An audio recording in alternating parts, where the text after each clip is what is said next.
Hi friends, welcome to our channel jobs and career. ఈ jobs and career YouTube channel ద్వారా latest job notifications state గవర్నమెంట్కి సంబంధించి, central గవర్నమెంట్కి సంబంధించి, railways, banks, insurance, ఇలా public సెక్టార్కి సంబంధించి ఏ నోటిఫికేషన్ పడినా డీటెయిల్డ్ ఎక్స్ప్లెనేషన్తో మన ఛానల్లో అందించడం జరుగుతుంది. అంతేకాకుండా లేటెస్ట్ కరెంట్ అఫైర్స్ కూడా మన ఛానల్లో ఇవ్వడం జరుగుతుంది. వీటితో పాటు నిపుణులు, ప్రొఫెసర్లు కానీ, సక్సెస్ అయిన వారు కానీ, ఇన్స్టిట్యూట్ నడుపుతున్నటువంటి డైరెక్టర్స్ కానీ, ఇలా ఎవరైతే నిపుణులు ఉన్నారో వారి చేత కూడా మీకు కెరీర్ గైడెన్స్, వారి సలహాలు, సూచనలు ఎలా ప్రిపేర్ అవ్వాలనే విషయంలో వారి గైడెన్స్ను కూడా మీకు అందించడం జరుగుతుంది. వీటితో పాటు కంప్యూటర్ బేసిక్స్ కూడా మన ఛానల్లో మీకు అందుబాటులోకి ఉంచడం జరుగుతుంది. సో ఇంకెందుకు ఆలస్యం ఫ్రెండ్స్, మీరు కనుక జాబ్స్ కొరకు సిద్ధపడేవారైతే వెంటనే మన ఛానల్ని సబ్స్క్రైబ్ చేయండి. పక్కనే ఉన్న బెల్ ఐకాన్ కనుక క్లిక్ చేస్తే నేను ఏ వీడియో అప్లోడ్ చేసినా కూడా వెంటనే అది మీ మొబైల్కి నోటిఫికేషన్ రూపంలో వచ్చేస్తుంది. సో ఫ్రెండ్స్, ఇంకా ఆలస్యం చేయకుండా మన వీడియోలోకి వెళ్దాం. ఫ్రెండ్స్, చాలామంది ఈరోజు గవర్నమెంట్ జాబ్స్ కొరకు సిద్ధపడుతూ ఉన్నారు. వారిలో బ్యాంక్స్ కొరకు, ఓన్లీ బ్యాంక్స్ కొరకు, బ్యాంక్లో క్లరికల్ క్యాడర్లో కానీ, ఆఫీసర్ క్యాడర్లో కానీ, ప్రొబేషనరీ ఆఫీసర్ క్యాడర్లో కానీ వెళ్ళటానికి సిద్ధపడేవాళ్ళు, ప్రిపేర్ అయ్యేవాళ్ళు చాలామంది ఉంటారు. ప్రతి ఇయర్ వీరిని దృష్టిలో పెట్టుకొని కొన్ని వేల బ్యాంక్ జాబ్స్ అనేవి రిలీజ్ అవుతూ ఉన్నాయి. బ్యాంక్ జాబ్స్ అనేవి రెండు రకాలుగా రిలీజ్ అవుతాయి.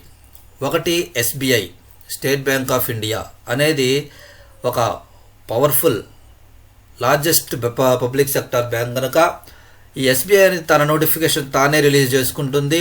ఇంకోటి IBPS ద్వారా కూడా బ్యాంక్ జాబ్స్ అనేవి రిలీజ్ అవుతూ ఉంటాయి.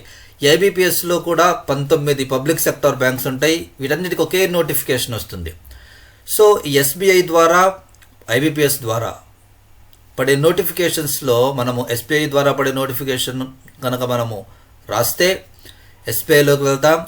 IBPS ద్వారా పడే నోటిఫికేషన్కి సంబంధించిన ఎగ్జామ్ రాస్తే మనము ఈ 19 పబ్లిక్ సెక్టార్ బ్యాంక్స్లో ఏదో ఒక బ్యాంకులోకి మనము ఎంప్లాయీగా వెళ్తాం. సో ఫ్రెండ్స్ చూడండి, SBI అనేది largest public sector bank, powerful body అనమాట, largest public sector bank in India. 7వ తారీఖున ఈ SBI ఒక నోటిఫికేషన్ రిలీజ్ చేసింది. క్లరికల్ క్యాడర్కి సంబంధించిన నోటిఫికేషన్ ఒకటి రిలీజ్ చేయడం జరిగింది. ఇలా చూడండి, recruitment of junior associates, customer support and sales. సింపుల్గా మనం చెప్పాలంటే క్లరికల్ క్యాడర్. ఒకప్పుడు దీన్ని SBI క్లర్క్స్ అనేవాళ్ళు, ఇప్పుడు junior associates, customer support and sales అంటూ ఉన్నారు. 7వ తారీఖున ఈ నోటిఫికేషన్ అనేది రిలీజ్ అయింది. దీనికి ఇంపార్టెంట్ డేట్స్ కనుక మనము చూస్తే, డేట్ ఆఫ్ నోటిఫికేషన్ 7వ తారీఖు వచ్చింది. Starting date of online application and payment 7వ తారీఖున స్టార్ట్ అయింది. దీని లాస్ట్ డేట్ వచ్చేసి, అప్లికేషన్కి పేమెంట్కి లాస్ట్ డేట్ వచ్చేసి 27/9/2022 సెప్టెంబర్ 27వ తారీఖున ఈ జాబ్కి అప్లై చేయడానికి లాస్ట్ డేట్ అన్నమాట. దీని prelims exam, date of prelims exam వచ్చేసి నవంబర్ 2022లో ప్రిలిమ్స్ ఎగ్జామ్ ఉంటుంది. డిసెంబర్ 2022, జనవరి 2023 ఈ 2 నెలల్లో మెయిన్స్ ఎగ్జామ్ అనేది నిర్వహించడం జరుగుతుంది. మోడ్ ఆఫ్ అప్లికేషన్ ఎలా అప్లై చేయాలంటే ఆన్లైన్ ద్వారా మాత్రమే అప్లై చేయాలి. ఫ్రెండ్స్ చూడండి, జాగ్రత్తగా చూడండి, ఆన్లైన్ ద్వారా మాత్రమే. ఇంక వేరే దేని ద్వారా అప్లై చేసినా, ఏ మోడ్లో అప్లై చేసినా, మీరు మధ్యవర్తుల ద్వారా వెళ్ళినా ఆ అప్లికేషన్ అనేది తీసుకొనబడదు. ఆన్లైన్ ద్వారా మాత్రమే వెబ్సైట్ ఓపెన్ చేసి వెబ్సైట్లో మాత్రమే ఇది అప్లై చేయాలి. మినిమం ఏజ్ లిమిట్, దీనికి ఏజ్ క్రైటీరియా వచ్చేసి minimum age limit 20 years, maximum age limit 28 years. అదేంటండి మాకు ఏజ్ రిలాక్సేషన్ లేదా అని కొన్ని కేటగిరీస్ అడుగుతూ ఉంటాయి. కొన్ని కేటగిరీస్కి ఏజ్ రిలాక్సేషన్ ఇచ్చారండి. ఆ కేటగిరీస్ ఏంటి, వాళ్ళకి ఇచ్చిన ఏజ్ రిలాక్సేషన్ ఏంటో చూద్దాం. చూడండి, ఎస్సీ ఎస్టీ వాళ్ళకి 5 years ఏజ్ రిలాక్సేషన్ ఉంటుంది. అంటే 20 years లాస్ట్ ఏజ్ అయితే ఎస్సీ ఎస్టీ వాళ్ళకి 28 years + 5 అంటే 33 years వరకు కూడా ఎస్సీ ఎస్టీ వాళ్ళు అప్లై చేయొచ్చు. అర్థమవుతుందా? 33 years ఏజ్ వరకు కూడా ఎస్సీ ఎస్టీ వాళ్ళు అప్లై చేయొచ్చు. ఓబీసీ క్యాండిడేట్స్కి వచ్చేసి 3 years. అంటే ఓబీసీ క్యాండిడేట్స్ ఏ ఏజ్ వరకు అప్లై చేసుకోవచ్చు అంటే 31 years వరకు అప్లై చేసుకోవచ్చు. 31 దాటిన వాళ్ళు అప్లై చేయడానికి అవకాశం లేదు. పీడబ్ల్యూడి అంటే ఫిజికల్లీ హ్యాండిక్యాప్డ్ వాళ్ళు జనరల్ కానీ ఎకనామికల్ వీకర్ సెక్షన్ కానీ వాళ్ళైతే 10 years అంటే 28 years కదా, 28 years + 10 అంటే 38 years వరకు 38 years ఏజ్ వాళ్ళ వరకు అప్లై చేసుకోవచ్చు. ఎవరు? పీడబ్ల్యూడిలో జనరల్ వాళ్ళు, ఈడబ్ల్యూఎస్ వాళ్ళు.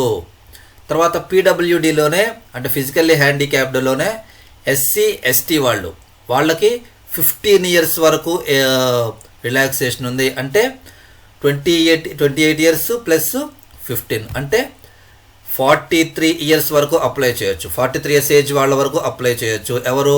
పీడబ్ల్యూడి, ఎస్సీ ఎస్టీ వాళ్ళు. పీడబ్ల్యూడిలో ఓబీసీ క్యాండిడేట్స్ వాళ్ళు 13 years వరకు వాళ్ళకి అవకాశం ఉంది. అంటే 41 years వరకు ఏజ్ వరకు అప్లై చేసుకోవచ్చు. ఇజ్ ఇట్ క్లియర్ అండి?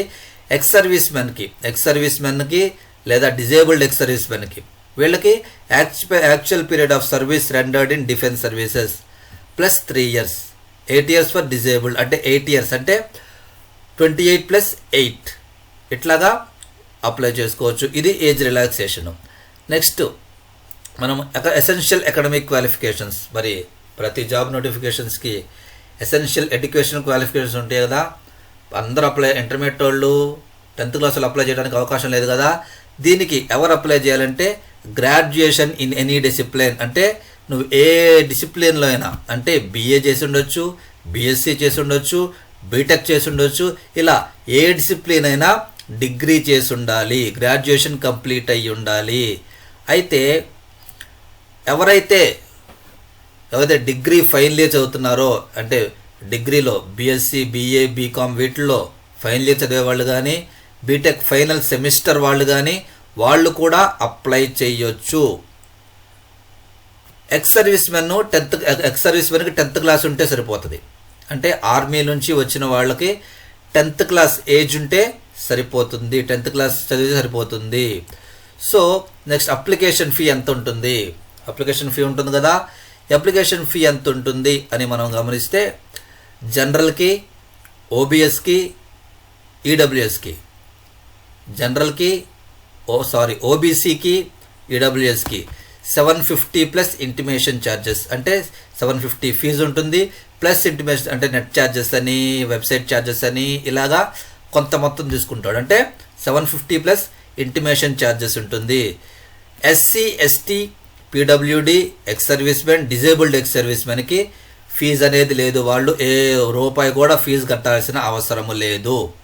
మరోసారి చెప్తానండి, ఫీజు ఎవరు కట్టాలి అంటే జనరల్ కేటగిరీ వాళ్ళు కట్టాలి, ఓబీసీ వాళ్ళు కట్టాలి, economical weaker section EWS category వాళ్ళు కట్టాలి. ఆ ఫీజు ఎంత ఉంటుంది అంటే 750 + ఇంటిమేషన్ ఛార్జెస్. ఎస్సీ వాళ్ళకి, ఎస్టీ వాళ్ళకి, ఫిజికల్లీ హ్యాండిక్యాప్డ్ వాళ్ళకి, ఎక్స్ సర్వీస్ మెన్కి, డిజేబుల్డ్ ఎక్స్ సర్వీస్ మెన్కి ఫీజు అనేది లేదు. మోడ్ ఆఫ్ పేమెంట్ ఎలా పే చేయాలి అంటే ఒకప్పుడు చలాన్ ఇచ్చేవాళ్ళు, అయితే ఇప్పుడు డెబిట్ కార్డ్ ద్వారా కానీ, క్రెడిట్ కార్డ్ ద్వారా కానీ, నెట్ బ్యాంకింగ్ ద్వారా కానీ పేమెంట్ అనేది, ఫీజు అనేది పే చేయాల్సి ఉంటుంది. సో సెలక్షన్ ప్రొసీజర్ ఎలా ఉంటుంది? ఆన్లైన్ ప్రిలిమినరీ ఎగ్జామ్ ఉంటుంది. ఫస్ట్ అప్లై చేసిన తర్వాత మనము ఆన్లైన్ ప్రిలిమినరీ ఎగ్జామ్ రాయాలి. ఈ ఆన్లైన్ ప్రిలిమినరీ ఎగ్జామ్ అనేది ప్రిలిమ్స్ అనేది 100 మార్క్స్కి ఉంటుంది, 100 మార్క్స్కి ఉంటుంది. తర్వాత ఆన్లైన్ మెయిన్ ఎగ్జామ్ 200 మార్క్స్కి ఉంటుంది.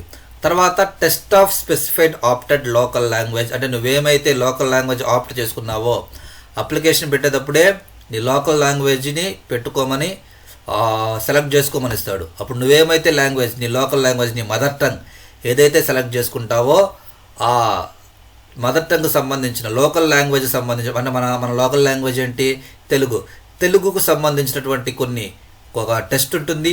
ఆ టెస్ట్ ఈ 3 online preliminary exam, online mains exam, test of specified opted local language, ఈ 3లో మనకు సెలక్షన్ అనేది జరుగుతుంది. సిలబస్ ఏముంటుంది చూడండి. ప్రిలిమ్స్కి వచ్చేసి English language, numerical ability, reasoning ability, అంటే ఇంగ్లీష్, అర్థమెటిక్, రీజనింగ్. ఇంగ్లీష్ వచ్చేసి 30 క్వశ్చన్స్ ఉంటుంది, 30 మార్క్స్. న్యూమరికల్ ఎబిలిటీ వచ్చేసి 35 క్వశ్చన్స్ ఉంటాయి, 35 మార్క్స్. రీజనింగ్ ఎబిలిటీ వచ్చేసి 35 క్వశ్చన్స్ ఉంటాయి, 35 మార్క్స్. ఇంగ్లీష్కి 20 మినిట్స్, దేనికైనా ఇంగ్లీష్ కానీ, అర్థమెటిక్ కానీ, రీజనింగ్ కానీ. సెక్షన్కి వచ్చేసి 20 మినిట్స్ టైం లిమిట్ అనేది ఉంటుంది. 100 మార్క్స్కి ఈ ప్రిలిమినరీ ఎగ్జామ్ అనేది కండక్ట్ చేయడం జరుగుతుంది.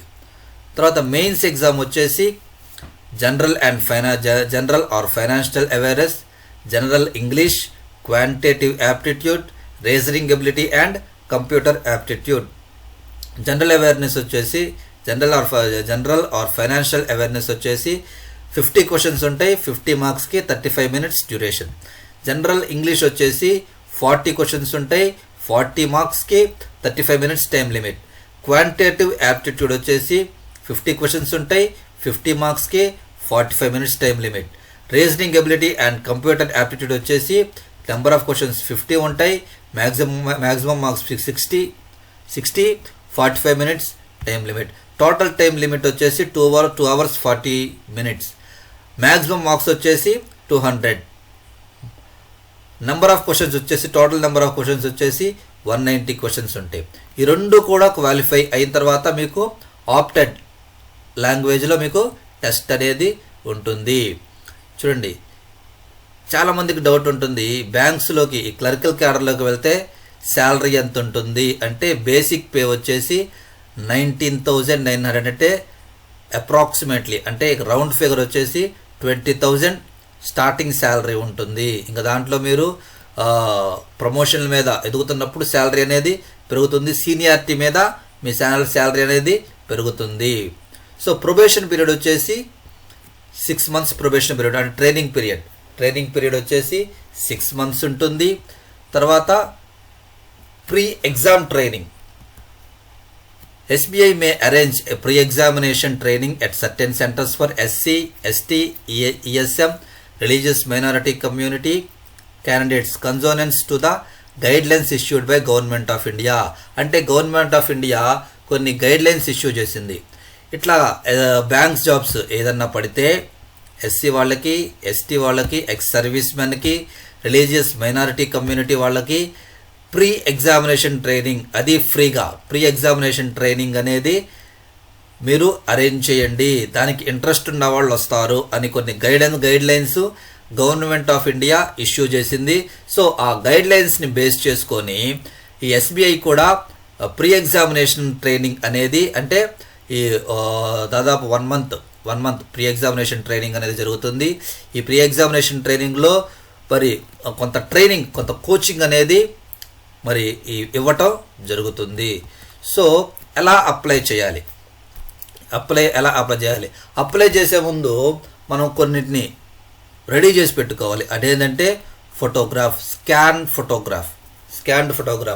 ఈ ఫోటోగ్రాఫ్కి సంబంధించి ఫోటోగ్రాఫ్ డైమెన్షన్స్ వచ్చేసి హైట్ వచ్చేసి 4.5 centimeters ఉండాలి, విడ్త్ వచ్చేసి 3.5 centimeters ఉండాలి.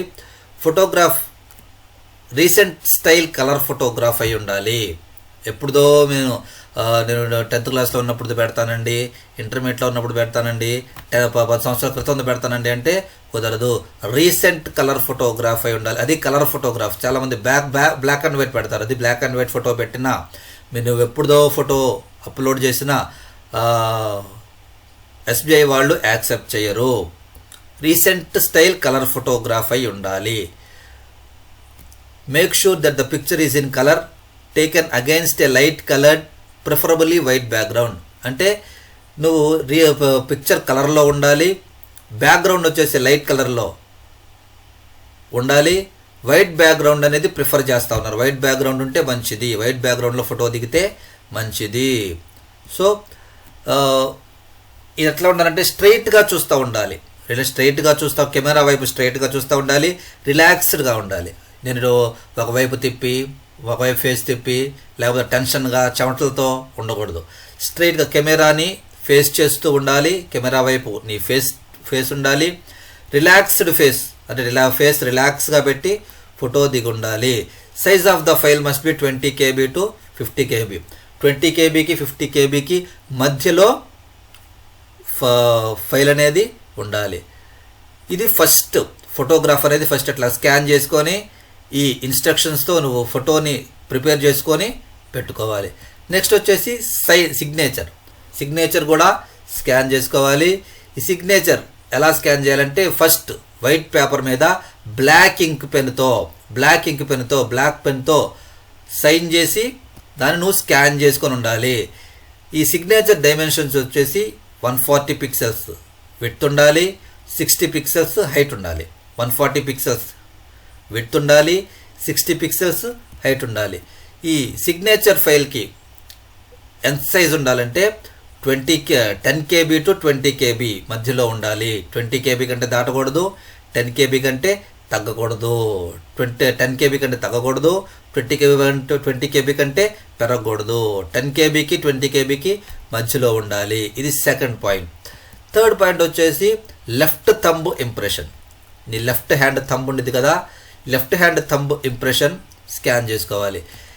ఈ లెఫ్ట్ హ్యాండ్ థంబ్ ఇంప్రెషన్ని బ్లాక్లో కానీ బ్లూలో కానీ బ్లూ స్టాంప్ ప్యాడ్ మీద కానీ బ్లాక్ స్టాంప్ ప్యాడ్ మీద కానీ నువ్వు తీసుకొని వైట్ పేపర్ మీద ఆ థంబ్ ఇంప్రెషన్ను పెట్టుండాలి. ఆ థంబ్ ఇంప్రెషన్ వేసి దాన్ని స్కాన్ చేసి ఉండాలి. ఫైల్ టైపు జేపీజీ కానీ జేపీఈజీ మోడ్లో కానీ ఫైల్ ఉండాలి. డైమెన్షన్స్ వచ్చేసి 240 by 240 పిక్సెల్స్. హైట్ కానీ విడ్త్ కానీ 240 ఉన్నట్టు హైట్ 240 పిక్సెల్స్ ఉండాలి, విడ్త్ 240 పిక్సెల్స్ ఉండాలి. 200 DPI dots per inches 200 DPI ఉండాలి. 200 DPI రిజల్యూషన్తో ఉండాలి. సైజ్ వచ్చేసి లెఫ్ట్ థంబ్ ఇంప్రెషన్ సైజ్ వచ్చేసి 50 KB to 100 KB మధ్యలో ఉండాలి.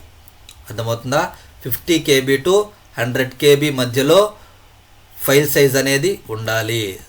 లాస్ట్ పాయింట్, ఫోర్త్ పాయింట్ వచ్చేసి హ్యాండ్ రిటన్ డిక్లరేషన్. నీ చేత్తో నువ్వే డిక్లరేషన్ రాసి, ఇది మనకి నోటిఫికేషన్లో ఇచ్చాడు. ఆ నోటిఫికేషన్లో ఇచ్చిన నా ప్రకారం నువ్వు నీ హ్యాండ్తో నువ్వే ఒక పేపర్ మీద, వైట్ పేపర్ మీద ఇంగ్లీష్లో నీట్గా రాసి బ్లాక్ ఇంక్తో రాయాలి, బ్లాక్ పెన్తో రాసి దానిని స్కాన్ చేయాలి. ఫైల్ టైప్ వచ్చేసి ఇది కూడా జేపీజీ కానీ జేపీఈజీ కానీ ఫార్మాట్లో ఉండాలి. ఈ డైమెన్షన్స్ వచ్చేసి 800 by 400 అంటే విడ్త్ వచ్చేసి 800 ఉండాలి, హైట్ వచ్చేసి 400 పిక్సెల్స్ ఉండాలి, 200 DPI రిజల్యూషన్తో ఉండాలి. సో ఇవన్నీ స్కాన్ చేసుకొని ఆన్లైన్ మోడ్లో sbi.co.in అనే వెబ్సైట్కి వెళ్ళి అక్కడ దాంట్లో ఎస్బీఐ కెరీర్స్ ఉంటుంది. ఆ కెరీర్స్లోకి వెళ్ళి అక్కడ నువ్వు అప్లై చేయాల్సి ఉంటుంది. లింక్ ఉంటుంది, ఆ లింక్ క్లిక్ చేస్తే అప్లై చేయొచ్చు. సో ఇంకెందుకు ఆలస్యం, మీరు బ్యాంక్ జాబ్స్ కొరకు సిద్ధపడుతూ ఉన్నారా?